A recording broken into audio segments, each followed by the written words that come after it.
بسم الله الرحمن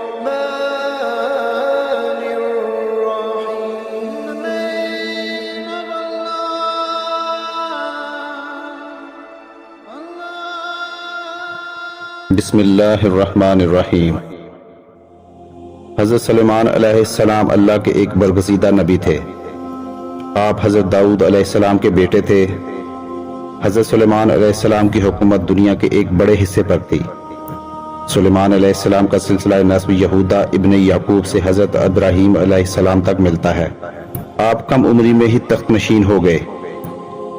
آپ کو اللہ تعالیٰ نے داؤد علیہ السلام کی طرح منصب نبوت سے بھی نوازا اور ساتھ ہی وسیع و عریض سلطنت بھی عطا کی.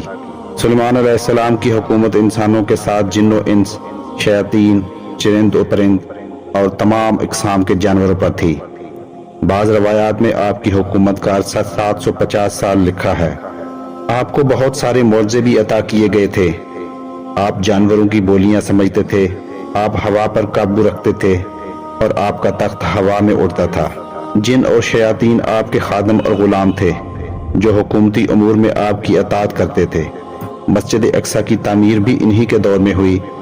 جن دور دور سے پتھر اور سمندر سے موتی نکال کر لایا کرتے تھے، جس سے بیت المقدس کی تعمیر ہوئی. پھر انہوں نے رجوع کیا. سورہ سعد. اس آیت میں اللہ تعالیٰ نے حضرت سلیمان علیہ السلام پر آنے والی ایک آزمائش کا ذکر کیا. واقعہ یوں ہے کہ ایک مرتبہ حضرت سلیمان علیہ السلام نے کسی جزیرے پر واقع ایک شہر سیدون پر حملہ کر دیا، کیونکہ وہاں کے بادشاہ کے فتنوں کے متعلق آپ کو خبر پہنچی تھی. اس جنگ میں حضرت سلیمان علیہ السلام کا لشکر فتح یاب ہوا اور اس بادشاہ کو قتل کر دیا گیا. مال و غنیمت کے طور پر اس بادشاہ کی بیٹی بھی حضرت سلیمان علیہ السلام کے سامنے پیش کی گئی، جو مسلمان ہو گئی اور آپ نے اس سے نکاح کر لیا. نکاح کے کئی عرصہ بعد بھی وہ اپنے باپ کو بھلا نہ سکی اور بہت غمگین رہا کرتی تھی. سلیمان علیہ السلام کے حکم پر جنات نے اس کے باپ کی شکل کا ایک بت بنا دیا، جسے دیکھ کر وہ اپنا دل مطمئن کر لیا کرتی تھی. کچھ ہی دن گزرے تھے کہ اس کی کنیزوں اور عورتوں نے اس بت کی پوجا شروع کر دی اور حضرت سلیمان علیہ السلام کے محل میں ہی خفیہ طور پر بت پرستی شروع ہو گئی، جو 40 دن تک جاری رہی. آخر حضرت سلیمان علیہ السلام کے وزیر کو اس کا علم ہوا. اس نے آپ کو اس شرکیہ امر کی خبر دے دی. حضرت سلیمان علیہ السلام بہت برہم ہوئے اور غصے میں آ کر اس بت کو توڑ دیا. آپ نے اس عورت کو اپنے محل سے نکال کر شہر بدر کر دیا اور سجدے میں گر کر اللہ سے معافی طلب کرنے لگے. لیکن اللہ تعالیٰ نے آپ کی اس غفلت کی وجہ سے آپ کو ایک آزمائش میں مبتلا کر دیا. دراصل آپ کے پاس ایک انگوٹھی تھی جس کی وساطت سے آپ جن و انس پر حکومت کیا کرتے تھے. ایک دن جب آپ قضائے حاجت کے لیے جا رہے تھے تو انگوٹھی کو اپنی سب سے بھروسے مند کنیز امینا کے حوالے کیا. کچھ دیر بعد ایک شیطان جس کا نام سخر تھا آپ کی شکل میں امینا کے پاس آیا اور وہ انگوٹھی لے لی. انگوٹھی کا اس کے ہاتھ میں آنا تھا کہ حضرت سلیمان علیہ السلام ساری طاقت اور اقتدار اس شیطان کے قبضے میں آ گیا. حضرت سلیمان علیہ السلام کو اب کوئی نہ پہچانتا تھا. جب آپ لوگوں کو کہتے کہ میں ہی سلیمان بن داؤد ہوں تو لوگ یقین نہ کرتے اور آپ کا مذاق اڑاتے تھے. اس پر آپ سمجھ گئے کہ یہ اللہ کی طرف سے آزمائش ہے. آپ تخت و تاج چھوڑ کر شہر سے باہر نکل گئے اور روزگار کی تلاش کرنے لگے. آپ نے ایک مچھیرے کے ہاں نوکری کر لی. آپ روزانہ مچھلیاں پکڑ کر لاتے اور اس کے بدلے وہ آپ کو 2 مچھلیاں دیتا تھا. یہ سلسلہ 40 دن تک جاری رہا. یہ اتنی ہی مدت ہے جتنی آپ کے محل میں بت پرستی ہوئی تھی. آخر کار اللہ تعالیٰ نے آپ کی توبہ قبول فرمائی اور وہ شیطان سخر جو محل میں حکومت کر رہا تھا، درباریوں نے اس کی عادات و اطوار سے بھانپ لیا تھا کہ یہ حضرت داؤد علیہ السلام نہیں ہیں.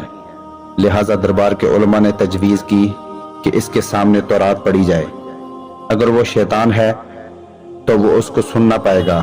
لہٰذا ایک روز وہ جب تخت نشین تھا، سارے علماء اس کے ارد گرد جمع تھے اور تورات کی تلاوت شروع کر دی، جس پر وہ شیطان اس کی تاب نہ لا سکا اور بھاگ گیا. جاتے جاتے وہ انگوٹھی سمندر میں پھینک گیا تاکہ حضرت سلیمان علیہ السلام کو انگوٹھی کبھی نہ مل سکے. لیکن تقدیر میں کچھ اور ہی لکھا تھا. اس انگوٹھی کو ایک مچھلی نے نگل لیا اور حضرت سلیمان علیہ السلام جب اس دن مچھلیاں پکڑ رہے تھے تو جال میں وہی مچھلی پھنس گئی۔ ماہی گیر نے بھی وہی مچھلی حضرت سلیمان علیہ السلام کو دے دی۔ جب آپ نے اس مچھلی کو کھانے کے لیے چاک کیا تو اس کے پیٹ سے وہی انگوٹھی نکلی۔ انگوٹھی پہنتے ہی سارے جن و انس آپ کی خدمت میں حاضر ہو گئے اور آپ کی اطاعت پر آمادہ ہو گئے۔ حضرت سلیمان علیہ السلام نے بارگاہ خداوندی میں شکر بجا لایا اور پھر سے حکومت سنبھال لی۔ اس موقع پر آپ نے وہ مشہور دعا کی تھی جس کی قرآن پاک کی سورہ صاد میں ذکر کیا گیا ہے کہ اے میرے پروردگار، میری مغفرت عطا فرما اور مجھے ایسی بادشاہت عطا فرما کہ میرے بعد کسی کو بھی میسر نہ ہو۔ یہ رائے ابن عباس، مجاہد، سعید بن جبیر اور کتابہ کی ہے، اور ان سے تمام روایات امام ابن کثیر نے اپنی تفسیر میں جمع کی تھیں۔ امید کرتے ہیں آپ کو ہماری آج کی ویڈیو پسند آئی ہوگی۔ اس لیے پسندیدگی کا بہترین اظہار یہی ہے کہ آپ ویڈیو کو لائک کریں اور اپنے دوست و احباب کے ساتھ شیئر بھی کریں۔ اللہ تعالیٰ آپ کا حامی و ناصر رہے۔